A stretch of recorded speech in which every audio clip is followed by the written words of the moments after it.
예수님께서 예루살렘으로 향하시면서 제자들에게 앞으로 자기가 당할 일들을 예고하셨습니다. 그것은 고난과 죽음과 부활입니다. 그러나 그 말씀을 들었던 제자들의 관심은 예수님의 관심과는 달랐습니다. 제자들의 관심은 누가 더 크느냐, 누가 더 높은 자리에 갔느냐 하는 키재기에 대한 관심이었습니다. 예수님께서는 이러한 제자들을 향하여 내 좌우편에 앉는 것은 나의 줄 것이 아니다. 내가 정말 너희들이 주고 싶은 것은 내 자리가 아니다. 내가 너에게 주고 싶은 것은 그런 것이 아니다. 누구든지 크고자 하는 자는 너희를 섬기는 자가 되고 너희 중에 누구든지 으뜸이 되고자 하는 자는 종이 되어야 할 것이다. 여기서 섬김의 도리와 종의 원리를 예수님께서 가르쳐 주셨습니다. 모든 그리스도인들은 천국의 질서는 섬기는 데 있다. 섬김을 받는 데 있는 것이 아니다.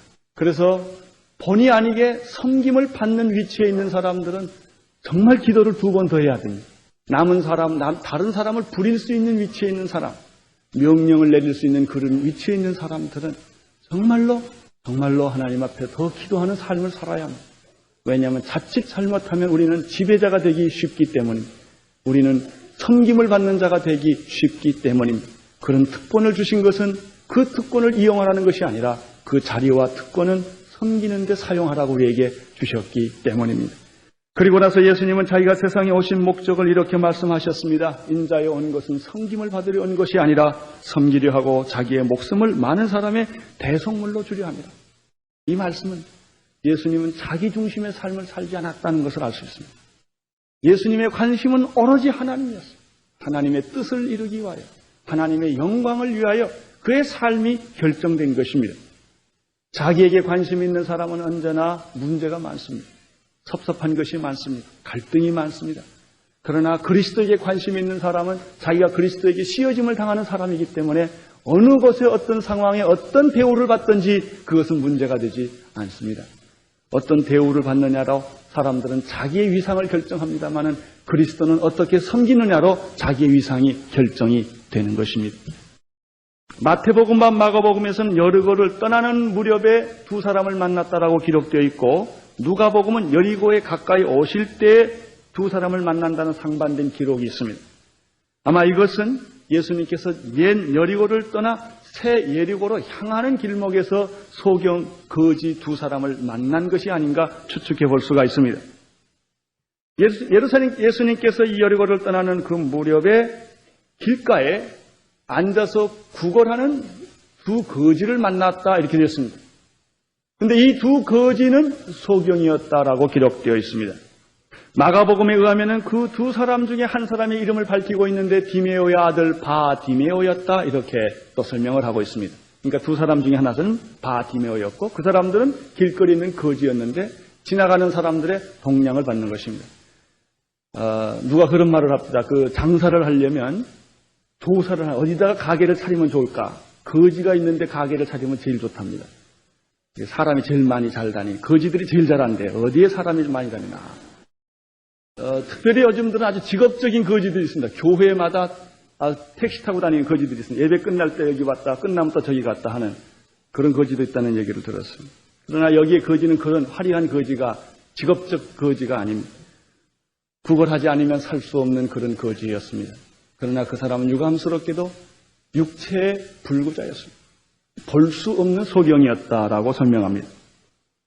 우리는 이 사람, 소경, 거지 2 사람이 길가에 앉아서 있다. 이 단순한 사실을 가지고 몇 가지를 쉽게 추측해 볼 수가 있습니다. 이 사람들에 있어서 오늘이란 무슨 의미가 있을까? 오늘, 현재란 무슨 의미가 있을까? 어제와 똑같은 것이 오늘입니다. 어제나 오늘이나 그들의 삶에는 변화가 없습니다. 몸부림쳐도 변화가 없는 것입니다. 애를 써도 그는 그 상황을 벗어날 수 없는 사람입니다. 내일도 기대할 수 없는 날입니다. 그런 사람들이 있습니다. 오늘이나 어제나 똑같은 삶을 사는 사람이 있습니다. 내일도 기대가 없습니다. 어떤 사람은 내일은 더 불안합니다. 늙게 돼서 불안하고 사업이 망할까 봐 불안하고 병들어 죽게 될까 불안한 오히려 미래가 불안한 사람들이 있습니다. 미래가 감격스럽고 찬란하고 화려한 기대감에 찬 사람은 그렇게 많지 않습니다. 여러분의 내일은 어떻게 느껴지십니까? 내일은 오늘보다 더 낫다고 생각하십니까? 여러분의 50대, 여러분의 60대는 어떻다고 생각하십니까? 더 성숙하고 더 깊어지고 더 능력 있는 나이가 들수록 여러분의 인생이 더 깊어지는 그런 기대가 있습니까? 아니면 더 쪼그라드는 그런 불행한 자기의 종말을 생각을 하십니까? 이 소경 거지 받으면 직업상으로 자기의 육체적인 조건으로 소망을 가질 수 없는 사람입니다. 이 사람의 꿈이다. 그날 동량을 몇 푼 더 얻을 수 있는 것입니다. 비가 오는 날은 재수 더러운 날입니다. 왜냐하면 장사할 수가 없기 때문에.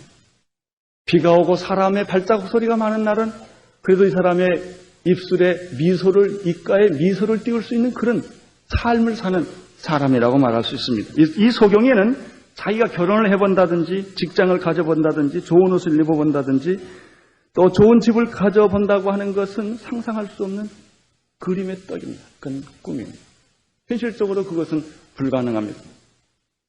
자기들이 올 수 없기 때문에 누군가에 의해서 그 사람의 인도를 받아서 그 자리에 앉아서 하루 종일 지나가는 사람들의 자비스러운 동량을 받는 것이 그들의 인생의 전부였습니다. 그런데 30절에 보면은 갑자기 많은 사람의 발자국 소리가 어느 날 이 사람들의 귓가에 들리기 시작을 했습니다. 29절과 30절을 보겠습니다. 시작. 저희가 여리고에서 떠나 갈 때 큰 무리가 예수를 쫓더라. 소경 둘이 길가에 앉았다가 예수께서 지나신다 함을 듣고 소리질러 가로되 주여 우리를 불쌍히 여기소서 다윗의 자손이여 합니다. 마가복음과 누가복음을 이렇게 종합해보면 이런 것입니다. 그 사람들이 거지가 앉았는데 갑자기 어떤 사람들이 지나가는 소리, 발자국 소리를 많이 그들이 듣게 되었습니다. 이들은 갑자기 생기가 돌기 시작했습니다. 아마 눈을 떴다면 눈이 반짝거렸을 겁니다. 다행히 눈이 감겨져서 그걸 볼 수가 없었을 것입니다. 그리고 흥분이 됐을 것입니다. 야, 사람이 지나간다. 그건 무슨 의미가 있겠습니까? 동정을 많이 받을 수 있다. 그날 몇 푼의 돈을 더 얻을 수 있다고 하는 기대감과 직결되는 것입니다. 그래서 그 사람들은 지나가는 발자국 소리, 사람들의 소리에 예민하게 반응을 하게 되었고 아주 오늘은 재수 좋은 날, 아주 오늘은 팔자가 좋은 날로 그들은 생각을 했을 것입니다. 그리고 오늘은 일찍 집에 갈 수 있을지도 모르겠다. 그런 기대감도 있었을지 모르겠습니다. 당연히 이 사람들은 무엇을 질문했겠습니까? 저 발자국 소리가 무슨 발자국 소리냐고 묻게 되었을 것입니다. 지나가는 사람들이 가르쳐 줬습니다. 나사렛 예수가 지나간다. 그것이 오늘 30절 얘기입니다. 소경 둘이 길가에 앉았다가 예수께서 지나가신다라는 소문을 들었은 것입니다. 예수가 지나간다는 소식을 듣는 순간에 이들은 어떤 생각을 하게 되었는가? 이들에게는 혁명적인 생각이 들어오기 시작한 것입니다.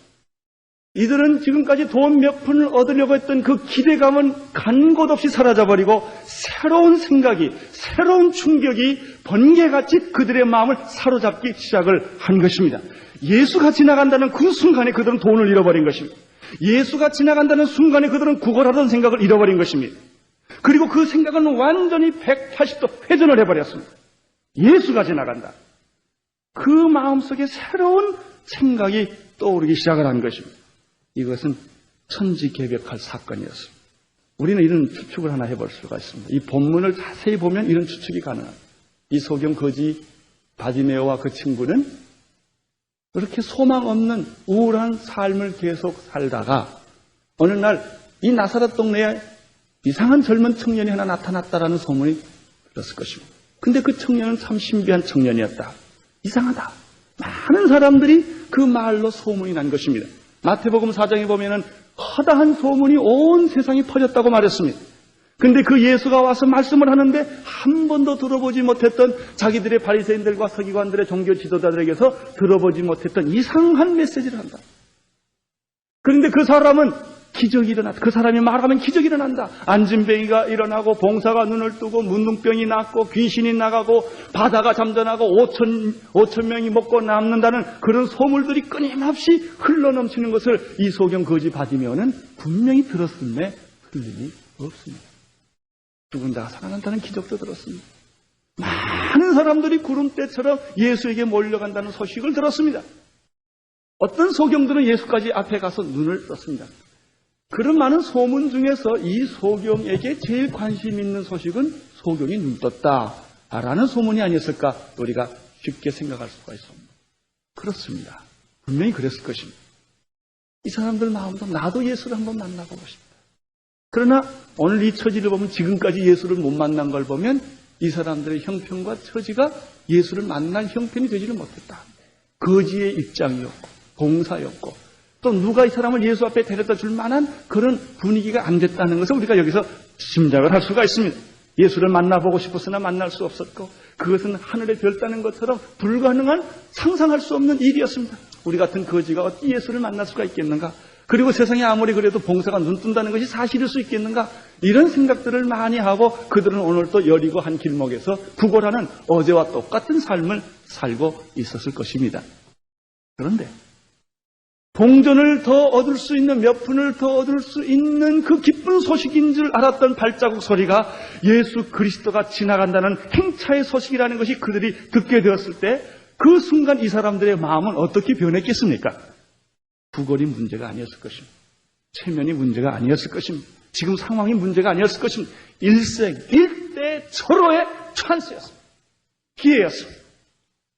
이것이 바로 그 순간에 예수가 지나간다라는 말을 듣는 순간에 이 두 거지 소경의 마음에서 일어났던 한 변화였을 것이라고 믿습니다. 나는 여러분에게 이 변화가 있기를 바라는 것입니다. 우리에게 이 변화가 있기를 바랍니다. 우리는 돈 버는데 열심히 지금 애를 씁니다. 연애하는데 어떤 사람은 애를 씁니다. 결혼의 문제 때문에 온통 머리가 가득 찬 사람도 있을 것입니다.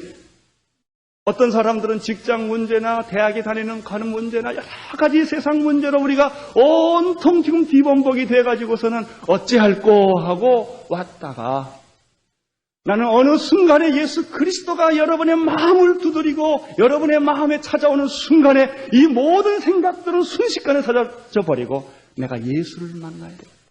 이 소경 거지 바디메오와 같은 충격적인 사고의 대전환이 여러분에게 있기를 바라는 것입니다. 이 소경은 이 소식을 들었을 때 어떤 반응을 보였습니까? 30절을 다시 보십시오. 예수께서 지나가신다 함을 듣고 뭐라고 그랬죠? 소리 질렀다. 요즘 함성 소리가 많아요. 길거리 가도 소리 지르는 사람 많고 법정 가도 소리 지르는 사람 많아요. 이 소리하고 그 소리는 전혀 다른 것입니다. 이 사람도 소리를 질렀습니다. 소리를 질렀습니다. 다윗의 자손 예수여 나를 불쌍히 여기소서. 아나 분명히 다윗의 자손 예수여 나를 불쌍히 여기소서 이렇게 안 했을 거예요. 그렇죠?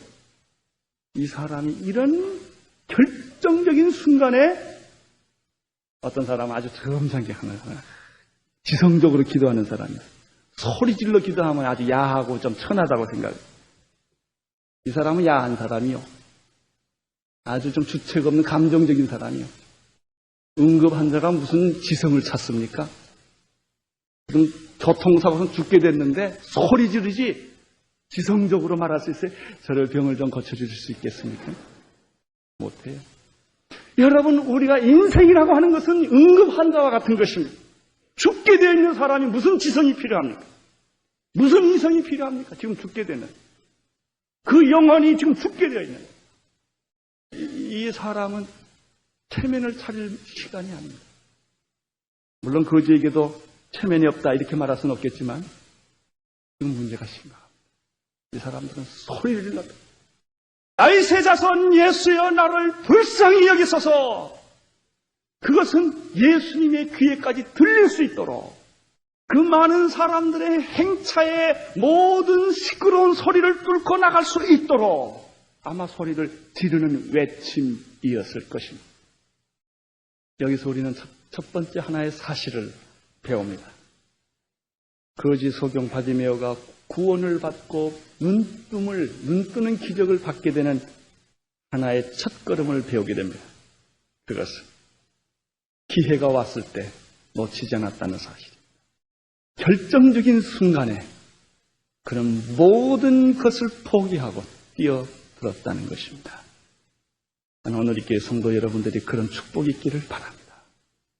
금년에는 하나님 우리 교회에 은혜의 담비를 내리시는 해입니다. 성령으로 역사하는 해입니다.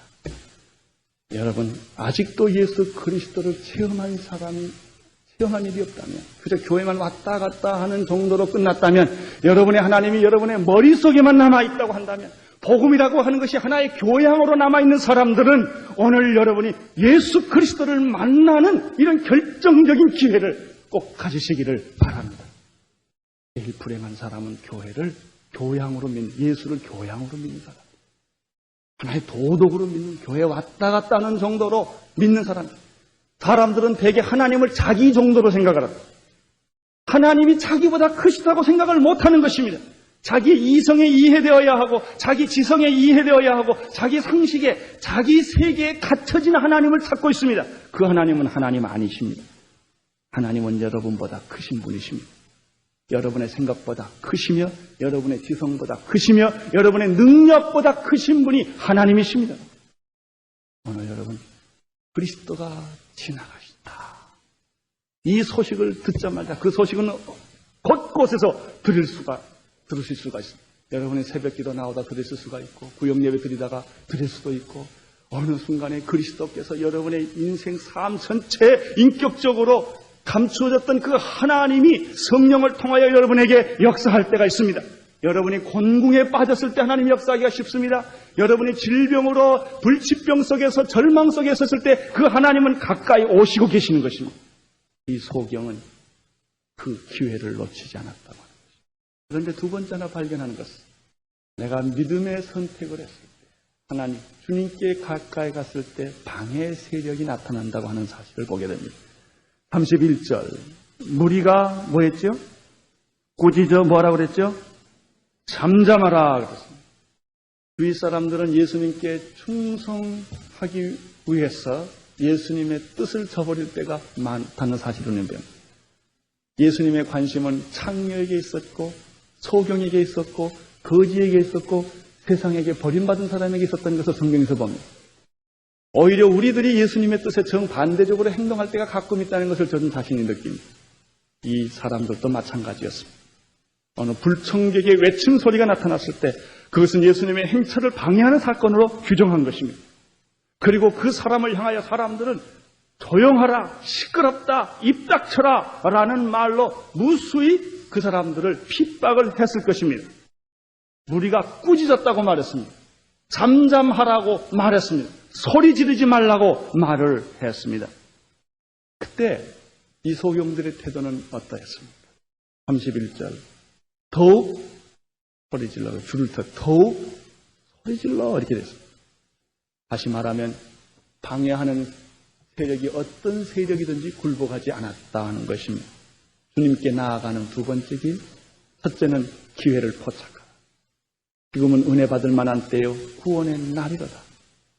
하나님이 여러분에게 오실 때 기회를 놓치지 마십시오. 두 번째, 여러분이 기회를 포착할 때 마귀가 찾아와 방해한다.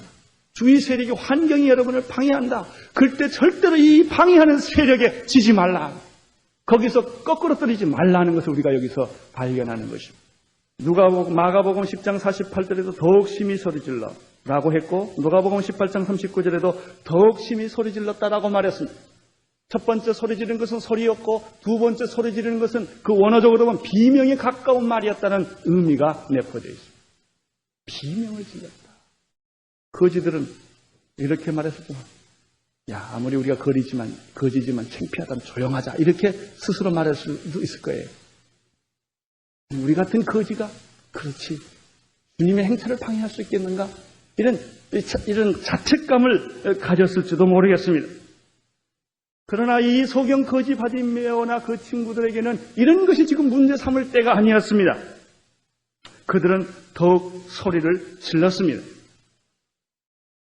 그들은 더욱 비명에 가까운 몸부림을 친 것입니다. 다윗의 자손 예수여, 우리를 불쌍히 여기소서.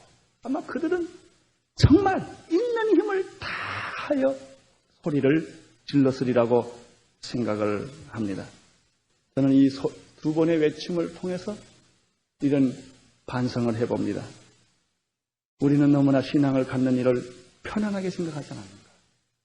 너무 쉽게, 너무 간단하게 주일날 교회 몇 번 나오는 것으로 하나님이 내 인생을 책임져 주시라고 그렇게 뻔뻔하게 말한 일은 없습니다.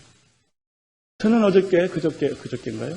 임진각에 우리 교인들과 경배와 찬양과 함께 거기 가서 기도를 할 때, 통일을 위해서 기도할 때, 그 순간 제 마음에 성령님께서 이런 깨달음을 주셨어요. 주여 통일을 주시옵소서. 민족의 분단의 이 아픈 역사를 막게 해 주시옵소서. 그렇게 기도하다가 부끄러운 생각이 들어요. 인신매매하고 있는 민족이 무슨 통일을 받을 자격이 있을까? 이렇게 부정과 부패와 도덕의 타락을 가진 그 민족이 과연 통일을 주시면 받을 자격이 있을까? 우리가 주여 통일을 주시옵소서라고 말할 만한 자격이 있는 국가였던가, 민족이었던가? 주님, 통일을 주시기 전에 인신매매단을 없게 해주시옵소서. 통일을 주시기 전에 우리 민족이 깨끗한 민족이 되게 해주시옵소서. 성폭행이 없는 민족이 되게 하시고, 부정과 부패가 없는 민족이 되게 하시고, 사람을 쉽게 죽이는 그런 일이 없는 민족이 되게 해주시옵소서. 여러분, 이것도 못하면서 어찌 우리가 통일을 달라고 감히 기도할 수가 있겠는가? 부끄러운 생각이 그렇게 들 수가 없어요. 우리는 임진각에서 기도하는 것이 통일을 달라는 기도가 아니라 이 민족을 변화시켜 달라는 기도밖에 할 수가 없었던 것입니다. 여러분, 우리가 얼마나 무릎 꿇고 기도했습니까? 우리의 신앙을 위해서, 우리의 삶을 위해서 우리가 바친 헌신이 얼마나 됩니까? 교회 왔다 갔다 하는 정도로 우리가 만족할 수가 있겠습니까? 내가 드린 헌신이 무엇입니까? 나는 시간을 얼마나 바쳤으며 내 정성은 얼마나 물론 하나님은 우리를 바친 대로 주신다는 것은 아닙니다. 은혜로 주시고 공짜로 주시고 무조건 주시는 것은 하나님의 사랑입니다. 우리의 신앙을 돌이켜보면 너무나 안이하지 않습니까? 너무나 부르주어적인 그런 사고를 갖지 않았는가 하는 생각을 이 사람의 거지의 외침을 통해서 반성해 보는 것입니다. 예수님은 어떻게 반응을 하셨습니까? 32절입니다. 예수께서 머물러 서서 저희를 불러 가라사대 너희에게 무엇하여 주기를 원하느냐? 가로되 주여 눈뜨기를 원하나이다. 여기는 우리 전에 그 소경 거지 바디메어의 외침 속에서 한 두 가지를 좀 더 생각을 해보겠습니다. 첫째는 그가 하나님께 간구하는 말이 참 중요한 말이 있습니다. 우리를 불쌍히 여기소서. 얼마나 겸손한 말인지 모릅니다. 오 주여 나를 긍휼히 여겨 주시오.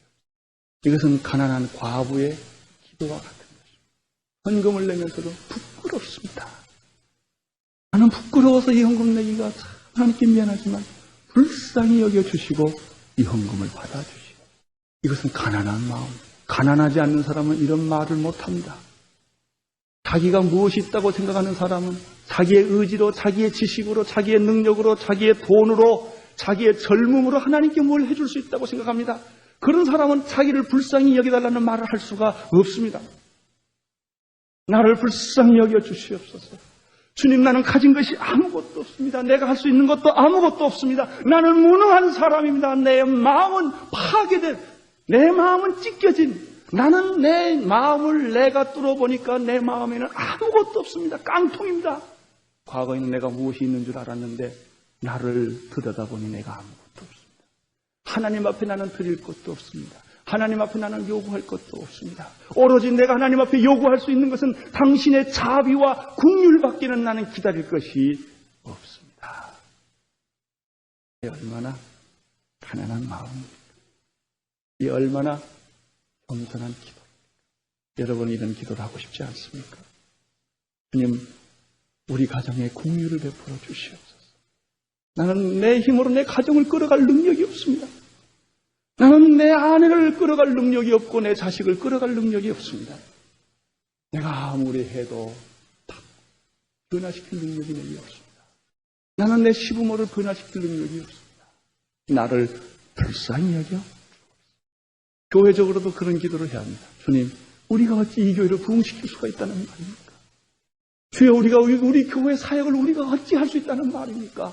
주여, 우리를 불쌍히 여겨주시고 당신이 주시는 힘으로 하게 하여 주시옵소서. 당신이 주시는 성령의 그 충만한 은사로 우리는 사역을 할 수가 있습니다. 내가 어찌 하나님께 예배드릴 수가 있겠습니까? 신령과 진정으로 예배드리는 건 당신이 주신 힘으로만 나는 그것을 할 수가 있습니다. 나를 불쌍히 여겨주시고 우리 교회를 불쌍히 여겨주시고 우리 가정을 불쌍히 여겨주시고 통일을 어찌 우리 힘으로 할 수가 있겠습니까? 하나님의 긍휼과 자비와 불쌍히 여기심이 있을 때만이 이 민족은 통일될 줄로 믿습니다. 얼마나 기도가 아름다운 기도입니다. 그렇죠? 사랑하는 성도 여러분, 불쌍히 여겨달라는 그런 기도를 하고 싶지 않습니까? 나를 불쌍히 여겨 주시옵소서. 또 하나 있습니다. 그것은 이 소경 거지 바디메오가 예수님에 대한 지식이 별로 없다는 거예요. 사실 그렇죠. 이 사람이 무슨 공부를 했겠습니까? 무슨 율법 공부를 했고 누가 이 사람에게 율법을 가르쳤겠습니까?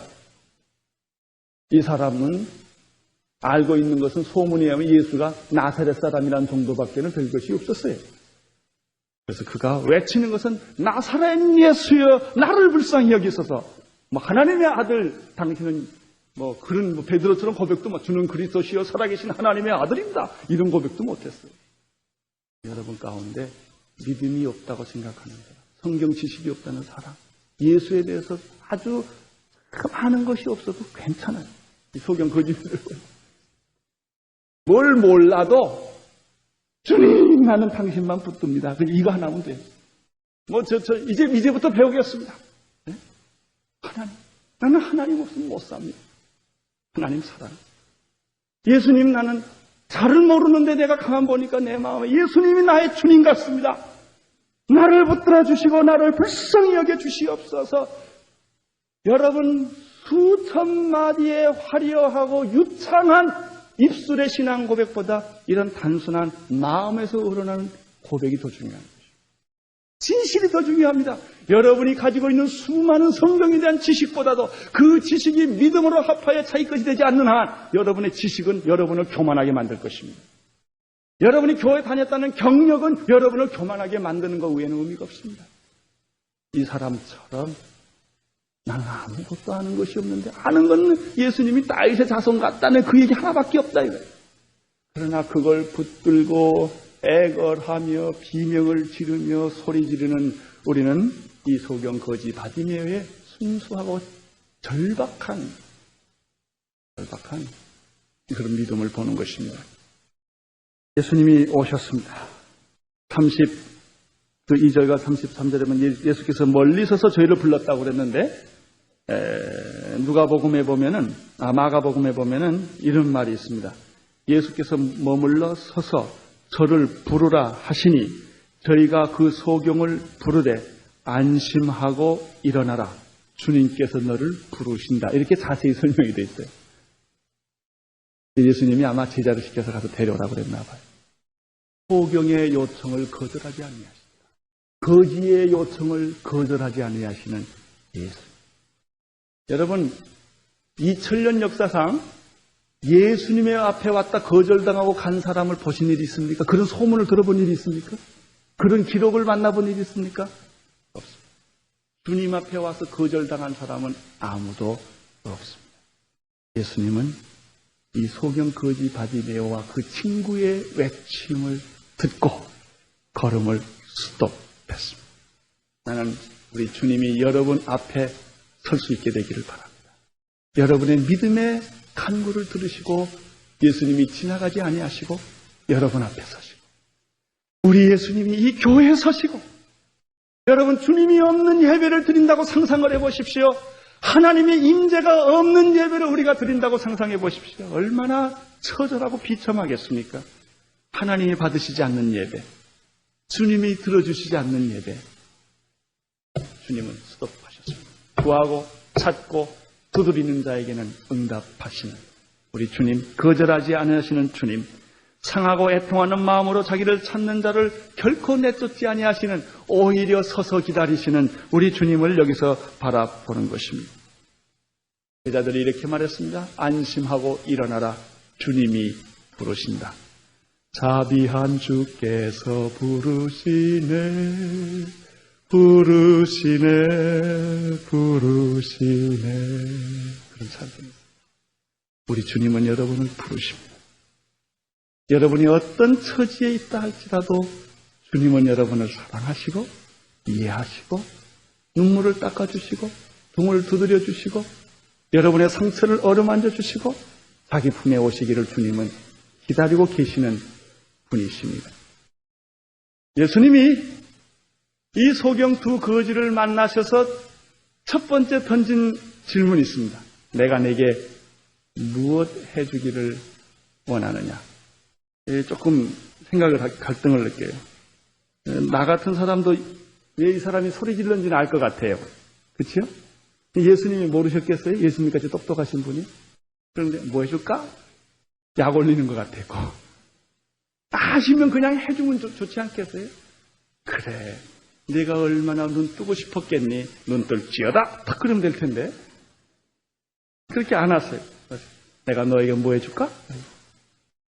여기에 또 중요한 교훈이 있어요. 주님은 우리의 요구를 다 아시지만 내 믿음의 요구를 응답을 원하신다. 내가 이 문제를 믿음으로 나한테 요구하기를 원한다. 어떤 사람은 기도할 때 하나님 저를 잘 아시지 않습니까? 다 알아서 해주십시오. 제일 좋은 걸로.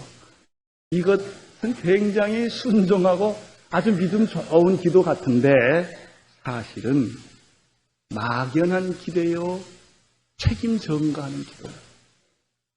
믿음이 없기 때문에 얼렁뚱땅 넘어가는 자기가 책임지지 않으려는 그런 기도인 것입니다. 여러분, 하나님께 요구할 것은 적당히 하나님이 알아서 또 적당히 하라고 또 최고로 다 해달라고 그렇게 기도하지 마시고 믿음으로 여러분이 원하는 것을 요구하십시오. 우리가 하나님께 나아갈 때는 믿음으로 가는 것입니다. 눈을 떠 주십시오라는 뜻은 뭐예요? 당신은 눈을 뜨게 하실 분인 것을 내가 믿는다는 신앙 고백이 있는 거예요.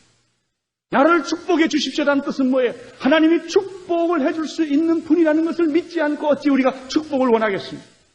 하나님 내 병을 고쳐 주십시오라는 말은 당신은 내 병을 고칠 수 있는 분인 것을 나는 믿습니다라는 신앙 고백이 전제되어 있는 것입니다.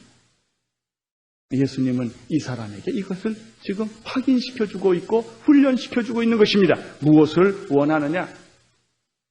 또 어떤 사람들은 이제 기도하라고 그러냐. 주님 앞에 내가 이것을 해드리겠습니다 하는 건 기도를 잘하는데 자기는 기도를 안 하는데 그래서 왜 안 하냐고 그랬더니 자꾸 달라고 해서 창피해서 자존심이 있어서 못하겠대요. 어떤 사람은 내가 주님 앞에 오긴 오는데 패자로 오고 싶지가 않고 승자로 오고 싶다는 사람이 있어요.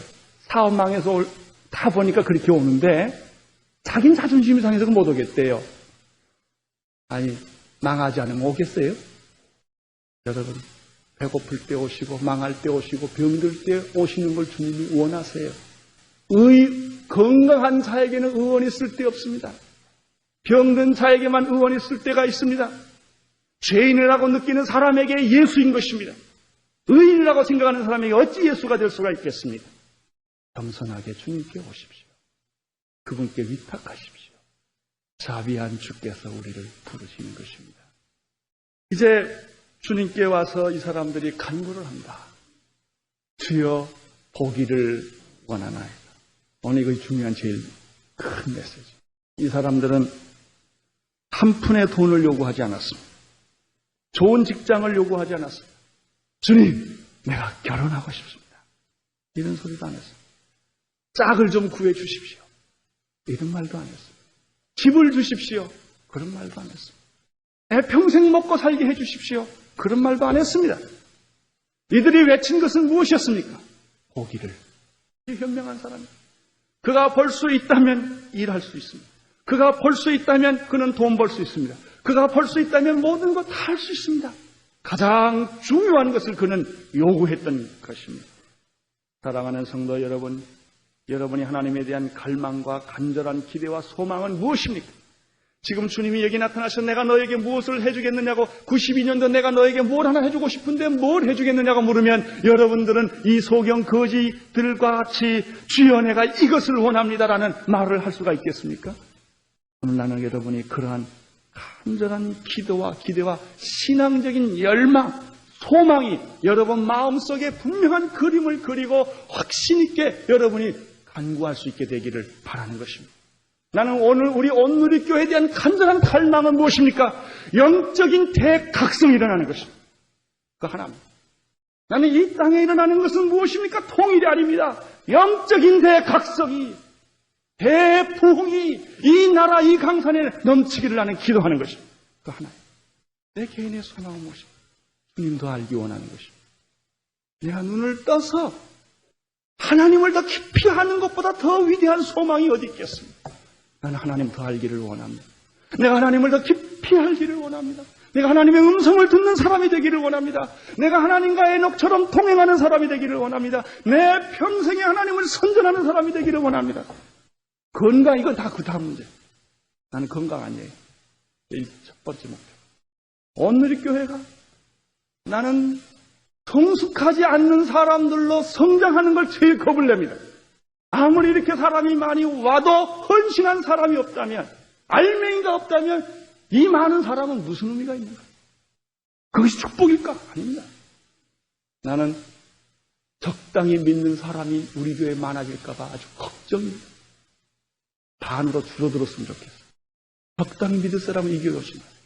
편안하게 예수로 방패막이 하고 싶은 사람들, 그것은 여러분을 파괴할 것이고, 여러분의 인생의 생명을 걸고 믿을 만한 예수가 아니라면 우리가 예수 믿을 것이 어디 있겠어요? 내 생애를 걸고 예수를 믿을 만한 예수가 아니라면, 그것이 십자가 아니라면 그것이 무슨 십자가입니까? 거기입니다.